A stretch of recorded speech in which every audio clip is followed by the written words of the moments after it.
7 wins, 3 draws, no losses in the last 10 matches against Chelsea in all competitions. They've scored 22, they've only conceded the 9. We talked about things kind of changing for Arsenal this month, in particular conceding more goals than we used to, but also scoring more goals. It just felt like a huge sigh of relief for them, didn't it, when Kai Havertz scored? Yeah, again, I didn't really feel that they were under that much pressure. It was just more of a tactical battle. We're going to stop you, you're going to stop us. No one was really good with any quality going forward. And then, again, talk to Chelsea's negativity in terms of buying young, trying to develop these players. Look what Arsenal have on the bench, ready-made, quality players that they can come in and impact the game. And when you've got young players like Chelsea, I don't use it as an excuse because they keep buying young, but you bring on the likes of Esteval and Garnacho, and you're hoping they can perform well. When you bring on a Havertz, when you bring on a Jesus, you know what they're going to give you. And that, for me, is why Arsenal won the game. Brilliant point. Brilliant. He's so right. I mean, experience is priceless when it comes to football. You know, when you're young, you start playing football, the good senior players will help you out. They'll teach you how to understand how to win football matches. And you get the experience on, I've been in this situation before. Right? We're chasing a game, it's a big game. What have we got to do? We've got quick wingers. All right, let them go out wide and start taking players on, get in the box. You start shouting at your strikers, be in the box, and then a midfielder following up. There's a simple format behind that and understanding it. But when you're also young and you're still learning the game, who do you turn to in those moments? Yeah, like, a manager can do so much. Is the devil's advocate to that Chelsea have won 2 trophies in the last year? They won the Club World Cup, they won, obviously, in the Europa Conference League. So it's not like they've had these young players that can't handle these moments where it's... You're talking about the Europa Conference League. The Europa Conference League, in all fairness. And I'm with you. What about PSG, though? Yeah, again, at the end of a real tough year, and they win that. I don't think anyone takes the Club World Cup away from them. But when we talk about the Europa Conference League, with a Chelsea team that has spent nearly £2 billion, you should be winning that. With all due respect, I didn't know that the Club World Cup. I didn't know what it was until the final, when I started to do a little while. It was good job it wasn't in Jersey, right? The tournament that was just, made up, right? So it's not made up, speaking on, but okay. Some big clubs, obviously, and at the end, I thought the clubs took it seriously, but a lot of clubs took it as a preseason, like a preseason rest period in the beginning stages until it got to the quarterfinal, semifinal. They didn't really start to push, and I don't want to take anything away from anyone, but again, those are the 2 trophies that they won. So, but these are like the big trophies now: Premier League, Champions League, Carabao Cup. I mean, one of the Fofana was crying at the end of the match. So when people say, "Oh, Carabao Cup's no big deal," no, these guys want to win, and this is an important trophy. The way that Carabao Cup has been viewed has actually changed a lot now. When you talk about clubs and progression, and we say about winning, yes, there was a period where the big clubs, the big 6, would put out the youngsters and didn't really take it seriously. But now it goes to the bigger picture of world football. You talk about marketing and branding. You want to be a winner. You want to be a winner. You want to win everything. And for me, these Chelsea boys definitely will be hurt at not making the final today. Like, this game doesn't necessarily give us the winner, but it's the fact of getting into the final. And I think Arsenal, for me, showed what they've got, the experience and the squad. Well, speaking of advancing to the final, let's take you over to North London because Declan Rice is standing by. Declan, congratulations. Thanks so much for joining us, by the way. What an assist to finish the game to Kai Havertz. How are you feeling? Shattered. Honestly, the schedule's been ridiculous. And when you're playing a team like Chelsea, who've got that many good players, they're constantly making you think, making you work. And, credit to them, it could have gone either way tonight. Could have gone either way in the first leg. But I think everything we've been building towards over the last few years has come together this season. So into our first final in a very long time, so we need to enjoy the moment. Deckers, it's Troy. I just wanted to say, mate, you've just alluded to it there. You're getting to this point now where, over years, that horrible question, and probably fairly so, has been, can you get over the line? It feels different this year. You've just said it, you're looking to enjoy it. How do you now manage a game like today where it's not about winning, it's just making sure you don't lose the game? How have you dealt with that differently this year as opposed to years gone by? Yeah, look, we're going into the game today. We knew we had the league, the lead in the tie, and we didn't want to put any pressure on ourselves. My bad.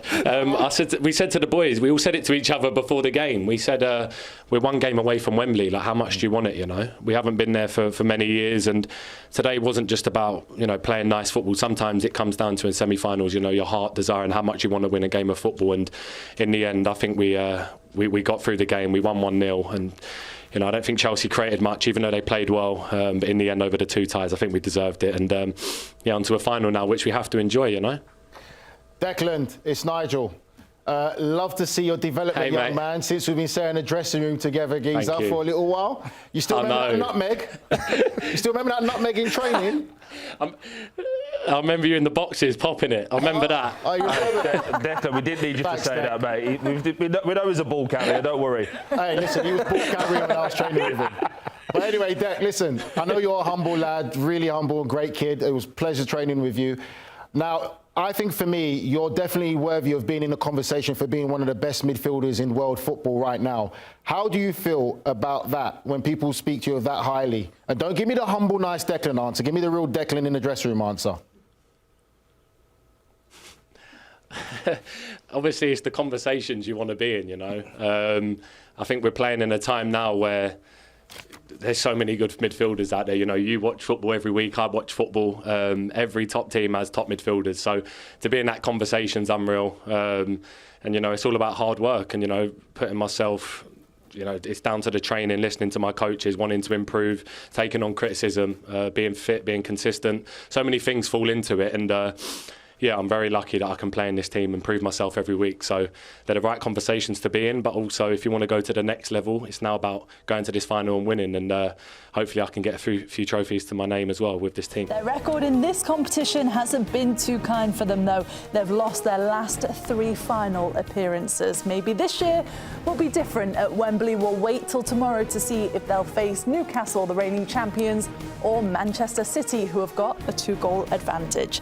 Let's take you back over to the Emirates. Anita Jones is here with us. Anita, it felt like a big sigh of relief, surely, at the Emirates, didn't it? Especially when that Kai Havertz goal went in to secure everything for them to advance to Wembley. 100%, Poppy. I think Arsenal of late have been known to be this side that kind of self-sabotage. So you've seen that nervousness amongst the crowd in some league games, and it was just nice that they could put it to bed. And if it had ended a draw, it would have felt a bit like an anti-climax. Obviously, they had done the job in the first leg, but it's nice that they could really put the nail in the coffin, so to speak, and convincingly go through to that final. Anita, what was the reaction from the Chelsea fans and the Chelsea players at the final whistle, or I guess at the end of the Arsenal goal?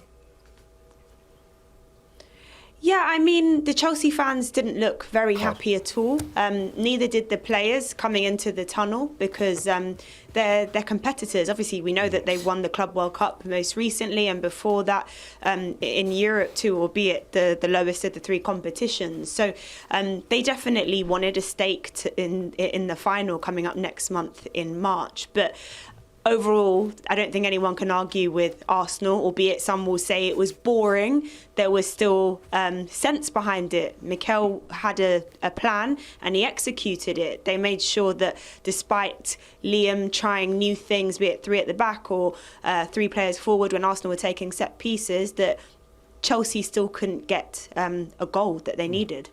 Yeah, Anita, I think you summed it up really well. I think the game's broken into 2 different variants. I think if you look at Arsenal, they'll be very happy, manage the game. I don't really remember a Chelsea chance that they should have scored. But then I think from a Chelsea point of view, they'll be very disappointed that it was, again, tactically it was okay, but there was no real energy there for them to win. So I just want to talk to Arsenal. We just had Declan Rice on, talking about how the last few years have made him feel that this is the best moment for them to go and win. How is it as an Arsenal fan having that same energy now? Are you just as confident as he is and enjoying the moment? No, Troy, and you know that very well. You know how it is with Arsenal fans. They're definitely not enjoying it. I'm not going to lie to you. It's tough because of what the recent years have brought, you know. You have the likes of Patrice Evra saying, well, what does he say? Another season, or whatever his famous phrase is. So we know what you as well. So I don't know why you're laughing there. You know what you say about Arsenal. Yeah, 100%. I'm surprised you haven't asked where their cojones were at this stage. I think they showed it this evening. They're doing well. They're doing very well. I will give them that. Fair. But yeah, no, it's not easy as an Arsenal fan simply because of the way seasons have played out in the last, 3 is it? Mm-hmm. So the fact that they've actually booked their place at Wembley, the first time in 6 years, they're going to have their fans there. The last time it was during COVID, it was Mikel's first season. None of the players that started in that final against Chelsea are in the team now.